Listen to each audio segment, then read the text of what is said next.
Hi everyone. So in the video நம்ம என்ன பார்க்க போறோம் அப்படினா TNEA 2024 பத்தி தான் full rank data analysis பத்தி தான் பார்க்க போறோம். அப்படினா என்னன்னா rank listனா என்ன? உங்களுக்கு rank list TNEA 2024 க்கு எப்படி வரும்? எப்ப வரும்? அதெல்லாம் என்ன ப்ராசஸ்ல நடக்கும்? உங்களுக்கு சீட் எப்படி வந்து அலோகேட் ஆகுது? ஒவ்வொரு கம்யூனிட்டி இருக்கீங்கல்ல உங்களுக்கு வந்து சீட் எப்படி அலோகேட் ஆகுது? சரிங்களா? உங்களுக்கு உங்கள் கட் ஆஃப்க்கு ஏற்ற மாதிரி சீட்டு கிடைக்குமா கிடைக்காதாங்கிற ஒரு அசம்ஷனுக்கு வந்துடலாம். அண்ட் ப்ரீவியஸ் இயர் டேட்டா வச்சு ரேங்க் அனாலிசிஸ் வச்சா உங்களுக்கு இந்த வருஷம் வந்து பார்த்திங்கன்னா எப்படி ஒரு ரேங்க் லிஸ்ட் வருங்கிறது ஒரு அசம்ஷனுக்கு நீங்கள் வந்துடலாம். இதில் ரெண்டு டைப் ஆஃப் ரேங்க் இருக்குது, ஜென்ரல் ரேங்க், கம்யூனிட்டி ரேங்க். இதை பற்றியும் நம்ம நடுவில் பார்ப்போம். அதனால் வீடியோவை ஸ்கிப் பண்ணாமல் பாருங்கள். ரொம்ப ரொம்ப ரொம்ப முக்கியமான வீடியோ. ஏன்னா ரேங்க் லிஸ்ட் வந்தால் தான் நீங்கள் TNEA 2024க்கு எலிஜிபிலிட்டி. அது ஏன் அப்படிங்கிறது நான் வீடியோக்குள்ளே சொல்கிறேன். வீடியோவை ஸ்கிப் பண்ணாமல் பாருங்கள். அண்ட் இந்த வீடியோ கீழே லைக் பட்டன் தயவு செய்து டச் பண்ணிடுங்க. அண்ட் சப்ஸ்கிரைப் பண்ணாதான் பண்ணிவிடுங்க. பெல் ஐக்கானை நிறைய பேர் கிளிக் பண்ணுறதில் பண்ணிவிடுங்க. அண்ட் இங்கே பாருங்கள், ரேங்க் லிஸ்ட்லேயே நிறைய டைப் இருக்குது. சரிங்களா? என்னெல்லாம் ரேங்க் லிஸ்ட் வரும்? ஃபஸ்ட்டு நீங்கள் TNEA அப்ளை பண்ணுவீங்க. கவுன்சிலிங் அப்ளை பண்ண உடனே ரேண்டம் நம்பர்னு ஒன்று வரும். ரெஜிஸ்டர் வந்து ஓகே ஆயிடுச்சுன்னா ஓகே பே பண்ணி ஓகே ஆகிடுவீங்க. ஓகே ஆனதுக்கப்புறம் சர்டிஃபிகேட் வெரிஃபிகேஷன் நடக்கும். வெரிஃபிகேஷன் ஸ்டேட்டஸ் வந்து ஓகே ஆனதுக்கப்புறம் கம்ப்ளீட்டட் ஆனதுக்கப்புறம் ரேண்டம் நம்பர் வரும். ரேண்டம் நம்பர் வந்தாலுமே உங்களுக்கு எலிஜிபிலிட்டி வந்து உறுதின்னு சொல்லிட முடியாது. யாருக்கெல்லாம் ரேங்க் வருதோ, யாருக்கெல்லாம் அந்த ரேங்க் லிஸ்ட் நீங்கள் ரேங்க் லிஸ்ட்டில் இடம் பிடிச்சிட்டிங்கன்னா நீங்கள் கன்ஃபார்ம் ஃபார் கவுன்சிலிங். இதுதான் வந்து procedure. So general academic rank list வரும். இதுதான் வந்து ப்ரொசீஜர். ஜென்ரல் அகாடமிக் இதுதான் வந்து பார்த்தீங்கன்னா ஜென்ரலாக எல்லாத்துக்கும் வரக்கூடிய rank.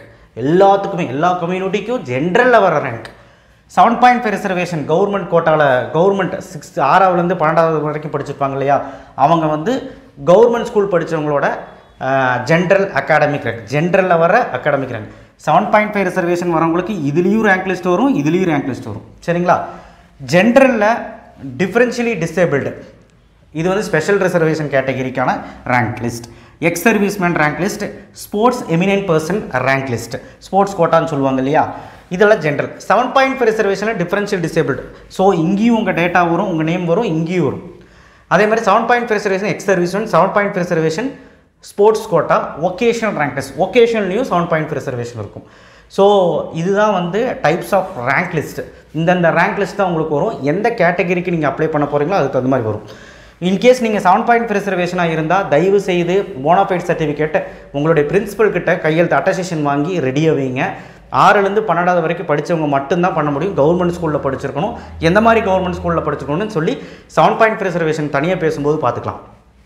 And differential disable ex serviceman sports மெரிசன்லாம் வந்து பார்த்திங்கன்னா அந்தந்த டாக்குமெண்ட்ஸ் கரெக்டாக வச்சுருந்தீங்கன்னா மட்டும்தான் இதுக்கு எலிஜிபிள்.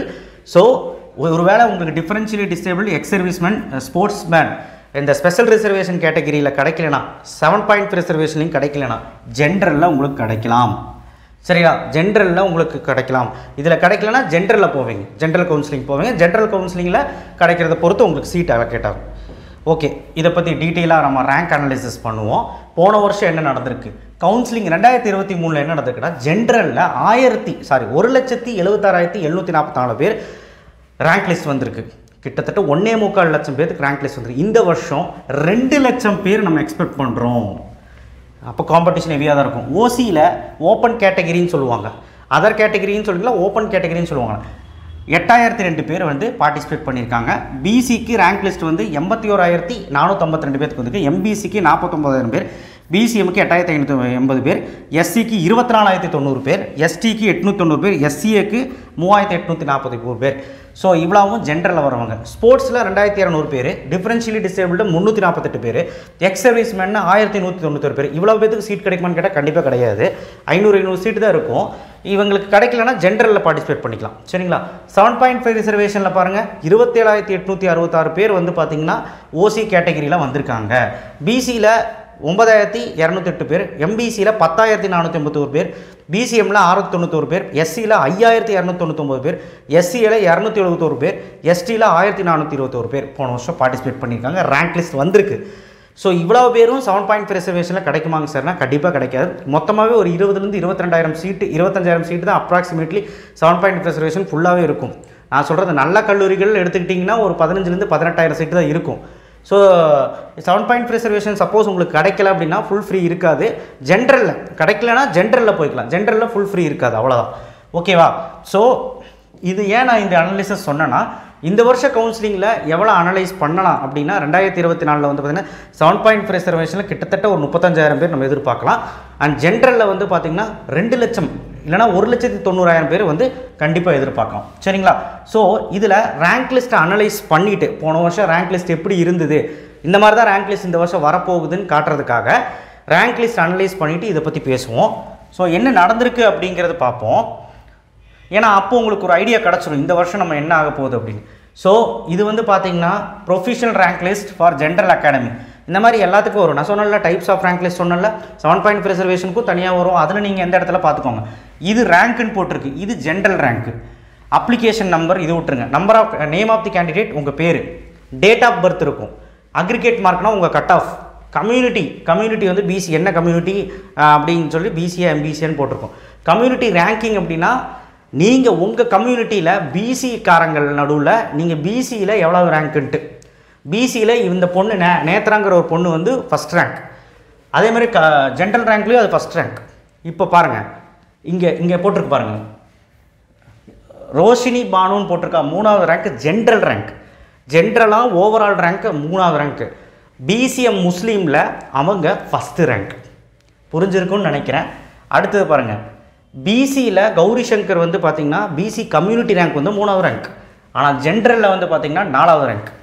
ஸோ இந்த மாதிரி வேரி ஆகும் கம்யூனிட்டி ரேங்க், ஜென்ரல் ரேங்க். கம்யூனிட்டியில் உங்கள் கம்யூனிட்டிக்காரங்க கூட நீங்கள் போட்டி போடுவீங்க. எம்பிசினா எம்பிசி இவ்வளோ பேர் இருக்காங்க, பிசினா பிசி இவ்வளோ பேர் இருக்காங்க. நான் சொன்னல, அதுக்கு தான் வந்து டிஎன்இஏ 2023 என்ன நடந்துச்சோ அந்த டேட்டாவை காமிச்சேன். ஓகேவா?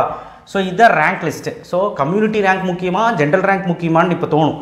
கம்யூனிட்டி ரேங்க்கை விட ஜென்ரல் ரேங்க் தான் முக்கியம். கம்ப்யூட்டர் எதை பார்க்கும்னா ஜென்ரல் ரேங்க் தான் பார்க்கும், கம்யூனிட்டி ரேங்க்கை பார்க்காது. கம்யூனிட்டி ரேங்க் சீட் அலோகேஷனுக்கு தான் பார்க்கும். அது எப்படிங்கிறத நான் இப்போ புரிய வைக்கிறேன். ஸோ இப்படி தான் உங்கள் ரேங்க் லிஸ்ட் இருக்கும். சரிங்களா? ஓவரால் ரேங்க் லிஸ்ட் இப்படி தான் இருக்கும். நீங்கள் எந்த இடத்துல வந்திருக்கீங்க அப்படிங்கிறத வரைக்கும் பாருங்கள். 200லே வந்து பார்த்திங்கன்னா 102 பேர் என்னமோ இருக்காங்க. 102 பேர் இருக்காங்க. ஸோ கிட்டத்தட்ட 190லே 15,000 பேர் இருப்பாங்க. ஸோ அந்த மாதிரி போட்டி ஹெவியாக இருக்கும். இருந்தாலும் பயப்பட வேண்டாம், எல்லாத்துக்கும் சீட் கிடைக்கும். ஸோ இந்த மாதிரி தான் ரேங்க் லிஸ்ட் வந்து உங்களுக்கு ரிலீஸ் ஆகும். Okay, right. இப்போது நம்ம அனாலிசிஸ் வருவோம். ஸோ என்ன நடக்குதுன்னு சொல்கிற பாருங்க. இப்போது 200ல் 102 பேர் போன வருஷம் இருந்தாங்க. இந்த வருஷம் எவ்வளோ பேர் இருப்பாங்க அப்படின்னு நான் எக்ஸ்பெக்ட் பண்ணுறேன். அப்படின்னா இதனால் உங்களுக்கு கட் ஆஃப் இன்க்ரீஸ் ஆகுதா டிக்ரீஸ் ஆகுதுன்னு ஒரு அசம்ஷனுக்கு வந்துடலாம். 200க்கு வந்து 102 பேர் இருக்காங்கன்னா இந்த வருஷம் ஒரு 80-70 மாறுறதுக்கான வாய்ப்புகள் இருக்குது. காரணம் ஃபிசிக்ஸ்னால. ஃபிசிக்ஸ் வந்து எந்தளவுக்கு டஃப்பாக வந்ததுன்னு உங்களுக்கு தெரியும். அதனால் 199.75 2 பேர் இருக்காங்க. இந்த தடவை அது கூட வருவாங்களான்னு தெரியல. 199.6 5 பேர் இருக்காங்க. கண்டிப்பாக இங்கே வந்து ஒரு 6 பேராவது வருவாங்க. 199.5 140 பேர் இருந்தாங்க போன வருஷம். 199.3 3 பேர் இருந்தாங்க. 199.2 ஒருத்தர் இருந்தாங்க. அந்த பாயிண்ட் டிஃப்ரென்ஸுங்கிறது எவ்வளோன்னு பாருங்கள், எப்படி ரொம்ப முக்கியமாக இருக்குன்னு பார்க்க. அதுதான் ஒரு மார்க் ரொம்ப முக்கியங்கிறது. 199ல் 252 பேர் இருந்தாங்க. 198.6ல் 3 பேர் இருந்தாங்க.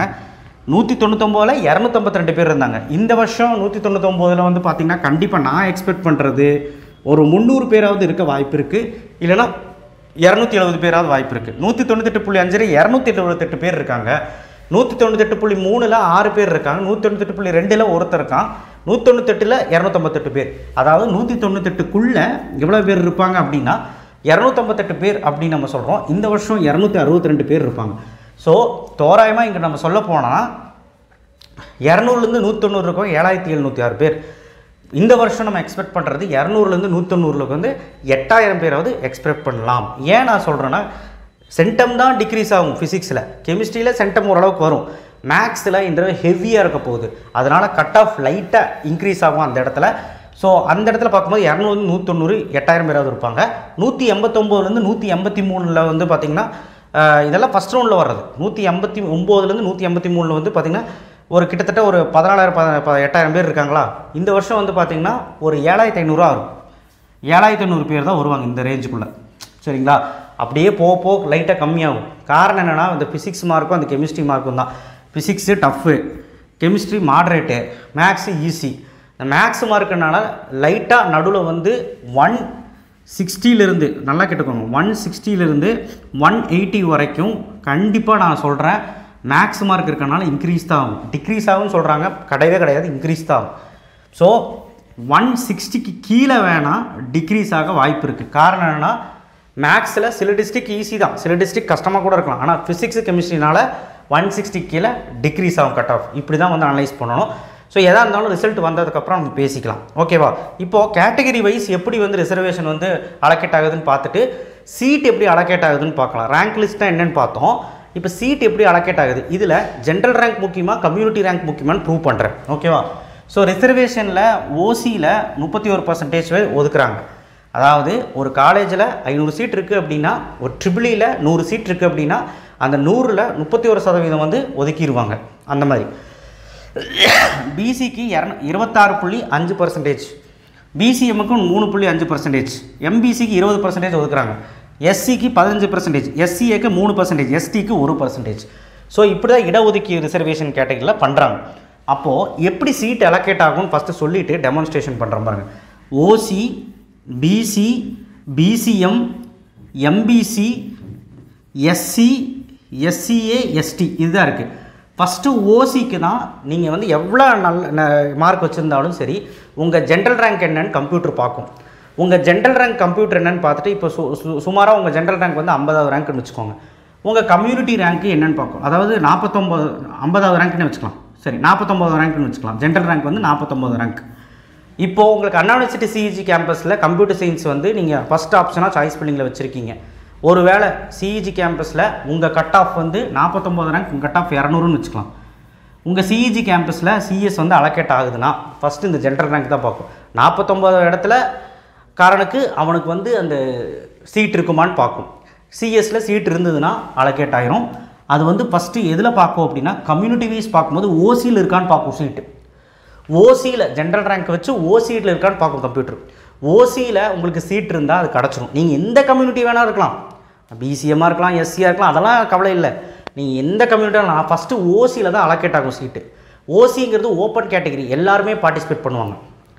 அப்போது ஓசியில் சீட்டு இல்லாமல் போச்சுன்னா நீங்கள் பிசியாக இருந்தால், இப்போ நீங்கள் பிசியாக இருக்கீங்கன்னு வைங்களேன், இதில் சீட் இருக்கான்னு செக் பண்ணணும். இதில் உங்களுக்கு முன்னாடி உள்ளவன் ரேங்க்கை வந்து சப்போஸ் சாய்ஸ் பில்லிங்கில் வச்சுருந்தான்னா அவனுக்கு போயிடும் சீட். இப்போது முன்னாடி உள்ளவன் வைக்காமல் நீங்கள் தான் ஃப்ரண்ட்டில் இருக்கீங்கன்னா உங்களுக்கு தான் சீட்டு வரும். ஓகேவா?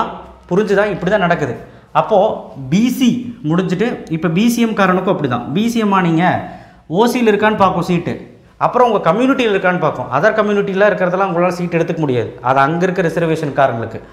ஸோ ஓசியில் இருக்கான்னு பார்க்கும், பிசிஎம்மில் இருக்கான்னு பார்க்கும். அதே மாதிரி எம்பிசி காரங்களுக்கு ஓசியில் இருக்கான்னு பார்க்கும், எம்பிசியில் இருக்கான்னு பார்க்கும்.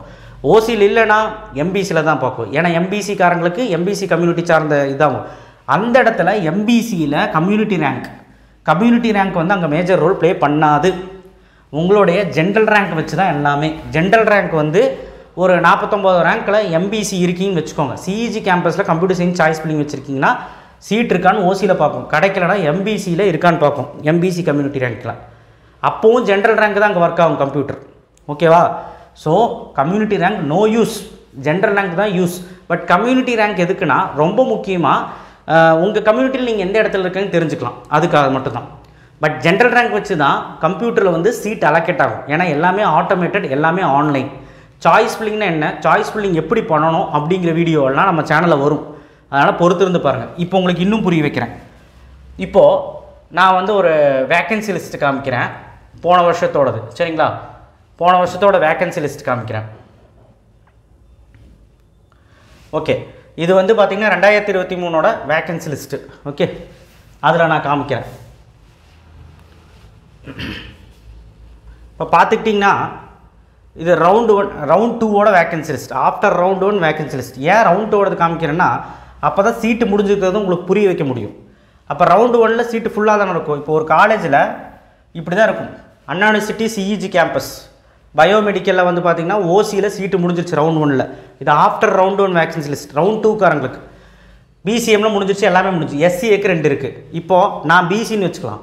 இப்போ நான் பயோமெடிக்கலில் சாய்ஸ் பில்லிங்கில் போட்டிருக்கேன். ஓசிலையும் சீட் இல்லை, பிசிலையும் சீட் இல்லை, ஒன்றுமே பண்ண முடியாது. ஐ மீன் சாய்ஸ் பில்லிங்கே வைக்க முடியாது. சாய்ஸஸ் எதுக்கு வைக்க முடியும் அப்படின்னா ஃபஸ்ட்டு ரவுண்டு வரவங்க எப்படி வேணாலும் சாய்ஸ் வச்சுக்கலாம், ஏன்னா அங்கே சீட் இருக்குன்னு காட்டும். ஆனால் சீட் எப்படி அலோகேட் ஆகுதுன்னு இப்போ சொன்னல அந்த மாதிரி ஒர்க் ஆகும். இப்போ ரவுண்ட் 2 வரவங்க, ரவுண்டு 3 வரவங்களுக்கெல்லாம் இங்கே 0-0ன்னு காமிச்சா அங்கே வந்து சாய்ஸ் பில்லிங்கே பண்ண முடியாது, ரெட் கலரில் காட்டும். இதெல்லாமே நான் தனித்தனியாக உங்களுக்கு சொல்கிறேன். இப்போ இண்டஸ்ட்ரியல் இன்ஜினியரிங்கில் வந்து பார்த்திங்கன்னா அண்ணா யூனிவர்சிட்டியில் பிசிஎம்க்கு ஒரு சீட் இருக்குது. அப்போ அந்த பையனுக்கு யாருக்கா ஜென்ரல் ரேங்க்கில் ஒரு வேளை அந்த கவுன்சிலிங்கில் வச்சுருந்தாங்கன்னா யார் முன்னிலை ஜென்ரல் ரேங்க் இருக்காங்களோ அவங்களுக்கு கிடச்சிரும். ஓசியில் சீட்டில் பிசிஎம்மில் யார் முன்னிலை ஜென்ரல் ரேங்க்கில் யார் முன்னிலை இருக்காங்களோ பிசிஎம் காரங்களுக்கு கிடச்சிரும். அந்த மாதிரி தான் அலோகேட் ஆகும். இப்போ இன்னும் புரிய வைக்கிறேன். இப்போ இங்கே பாருங்கள், இங்கே வந்து லெதர் டெக்னாலஜின்னு இருக்குது அண்ணா யூனிவர்சிட்டி ஏசிடி கேம்பஸ். ஒருவேளை நீங்கள் சாய்ஸ் பில்லிங்கில் வச்சுருக்கீங்க. ஓசியில் 16 சீட் இருக்குது, இங்கே பிசியில் 14 சீட் இருக்குது, பிசிஎம்மில் 2 சீட் இருக்குது, எம்பிசியில் 11 சீட் இருக்குது. இப்போ உங்கள் கம்யூனிட்டியில் நீங்கள் பிசின்னு வச்சுக்கோங்க, உங்கள் கம்யூனிட்டியில் 14 சீட் இருக்குது, ஓசிலையும் 16 சீட் இருக்குது, மொத்தம் 30 சீட்டு. அப்படி தான் கணக்கு. 16 சீட்டில் இந்த 16 சீட்டில் உங்களுக்கு ஜென்ரல் ரேங்க்கில் முடிஞ்சிருச்சுன்னா உங்களுக்கு சீட்டு கிடைக்கலனா உன் முன்னாடி வரவன் எடுத்துட்டான்னா அடுத்தது எங்கே வரும்னா பிசியில் இந்த 14 சீட்டுக்காக போட்டி போடுவீங்க. கம்ப்யூட்டர் அப்படி தான் செக் பண்ணும். இந்த 14 சீட்டில் உங்கள் ரேங்க்குக்கு அலோகேட் ஆன மாதிரி உங்கள் ரேங்க்குக்கு தகுந்த மாதிரி சீட் இருக்கான்னு பார்க்கும். இருந்ததுன்னா எடுத்து கொடுக்கும், இல்லைன்னா உங்களுக்கு அடுத்தது கீழே என்ன சாய்ஸ் கொடுத்துருக்கீங்களோ அதுக்கு போயிடும். அப்போது இந்த சாய்ஸஸ் வந்து நீங்கள் கொடுக்குறதுல பக்காவாக கொடுக்கணும். சாய்ஸஸ் வந்து Anna university CEG campus computer, Anna university CEG campus ECE, PhD technology computer science, இந்த மாதிரி வரி வரியாக சாய்ஸ் கொடுத்துருப்பீங்க. அதுக்கு தான் சொல்கிறேன், அதிகமான சாய்ஸ் கொடுக்கும்போது தான் கம்ப்யூட்டர் டேட்டாவில் ஏதோ ஒன்று கிளிக் ஆகும். நீங்கள் கம்மியான சாய்ஸ் கொடுக்கும்போது நீங்கள் ரேங்க்கும் கம்மியாக இருந்து ரேங்க் வந்து அதிகப்படியான ரேங்க்கில் இருந்தீங்கன்னா பின்னாடி தங்கி இருந்தீங்கன்னா ரொம்ப கஷ்டம் இல்லை, நினச்சி பாருங்கள். ஸோ அதனால் நான் சென்டம் எடுக்கிறவங்களுக்கும் சொல்கிறேன், இல்லை 190 எடுக்கிறவங்களுக்கும் சொல்கிறேன், கம்மி கட் ஆஃபாக இருந்தாலும் சொல்கிறேன், சாய்ஸ் ஃபில்லிங் மட்டும் அதிகமாக வைக்கணும். ஒரு 100லேருந்து 150 வைக்கணும். அது எல்லாமே டெமான்ஸ்ட்ரேஷன் பண்ணி நெக்ஸ்ட்டு வர வீடியோலாம் நான் சொல்கிறேன்.